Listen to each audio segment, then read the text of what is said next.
Bismillahirrahmanirrahim. Assalamualaikum warahmatullahi wabarakatuh. Alhamdulillahilladzi hadana li hadza wa ma kunna linahtadiya laula an hadanallah. Wassalatu wassalamu ala Rasulillah Muhammad ibn Abdullah wa ala alihi wa sahbihi wa mawala. Amma ba'du. A'udzu billahi minasy syaithanir rajim. Wala tatamannaw ma faddalallahu bihi ba'dukum ala ba'd. Lirijali nasibum mimma iktasabu walinnisa'i nasibum mimma iktasab. Was'alullaha min fadlih. Innallaha kana bikulli syai'in alima. Shadaqallahul azim. Sahabat pendengar yang berbahagia, Islam tidak pernah mendiskriminasikan wanita karena kewanitaannya. Berapa aturan yang ditetapkan oleh Islam kepada wanita bukan dimaksudkan untuk menghinakan wanita sebagaimana dituduhkan oleh musuh-musuh Islam. Namun aturan tersebut dimaksudkan untuk melindungi dan menjaga kehormatan muslimah. Dan telah terbukti dalam sejarah bahwa hanya Islam yang mampu menjaga kemuliaan wanita. Islam memberi hak kepada wanita untuk belajar, bekerja, dan beribadah sama dengan pria. Bahkan wanita diperbolehkan ikut dalam peperangan. Dalam satu riwayat hadis Imam Muslim. Tentu semua itu sesuai dengan proporsi dan kodratnya sebagai pria atau wanita yang Allah berikan keistimewaan masing-masing. Dalam surat An-Nisa ayat 32 yang tadi saya bacakan pada mukaddimah. Dan janganlah kamu iri hati terhadap apa yang dikaruniakan Allah kepada sebagian kamu, lebih banyak dari sebagian yang lain. Karena bagi orang laki-laki ada bagian dari apa yang mereka usahakan. Dan bagi para wanita pun ada bagian dari apa yang mereka usahakan. Dan mohonlah kepada Allah sebagian dari karunia-Nya. Sungguh Allah Maha mengetahui segala sesuatu. Sahabat pendengar yang berbahagia, dalam bulan Ramadan seperti ini, baik pria atau wanita mempunyai hak dan kewajiban yang sama untuk memperoleh berbagai kemuliaan dan keberkahan. Walaupun begitu, seorang wanita memiliki hukum tersendiri dalam beribadah karena kodratnya sebagai wanita, seperti ketika haid atau nifas dan hamil. Ketika wanita sedang haid dan nifas, ia tidak diwajibkan mengqadha atau mengganti sholat selepas masa haid dan nifasnya. Namun untuk masalah puasa, ia tetap diwajibkan untuk menggantinya setelah habis masa haid dan nifasnya.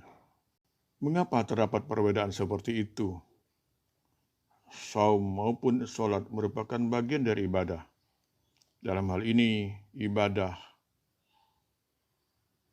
Allah Subhanahu wa Ta'ala tidak memberikan ilat atau alasan dasar suatu hukum atas bentuk pelaksanaannya. Dalam persoalan ini pun tidak ada satupun nas yang menunjukkan atas ilat tentang perbedaan masalah tersebut. Oleh karena itu, selayaknya kita tidak perlu mencari-cari sebab mengapa aturan keduanya berbeda. Dari Mu'azzah, ia berkata, bagaimana orang haid harus mengqadha saum dengan ia tidak harus mengqadha salat. Aisyah bertanya, apakah engkau seorang Harwiyah? Dan aku berkata, aku bukan seorang Harwiyah, tetapi aku sekadar bertanya. Aisyah berkata, kami pernah mengalami hal itu, lalu kami diperintahkan untuk mengqadha saum dan tidak diperintahkan untuk mengqadha salat. Dapat dalam hadis Imam Muslim, riwayat Imam Muslim dan Bukhari. Sahabat pendengar yang berbahagia, mengqadha saum sah dilakukan secara berturut-turut atau berselang-seling, tanpa ada pengutamaan salah satu dari keduanya.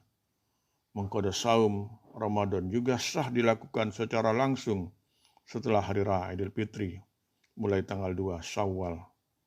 Demikian pula qadha sah dilakukan meski diakhirkan hingga bulan Sya'ban, beberapa saat sebelum datangnya Ramadan berikutnya.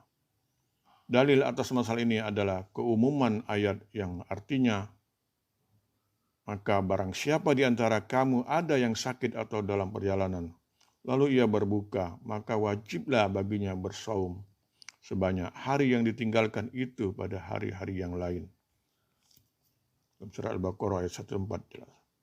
Dalil lainnya adalah dari Aisyah. Ia berkata, aku tidak mengqadha hutang saum Ramadanku kecuali pada bulan Sya'ban, hingga Rasulullah SAW dimakamkan. Hadis Imam riwayat Tirmizi dan Imam Ahmad. Jika seorang tanpa uzur melalaikan qadha saum hingga melewati Ramadan berikutnya, maka ia dipandang sudah melalaikan kewajiban al-mufarrid. Namun demikian, para ulama berbeda pendapat tentang apakah ia harus membayar fidyah. Pendapat yang lebih kuat adalah tidak membayar fidyah. Sahabat pendengar yang berbahagia, wanita yang hamil jika khawatir akan membahayakan diri atau bayinya, maka diperbolehkan untuk tidak berpuasa.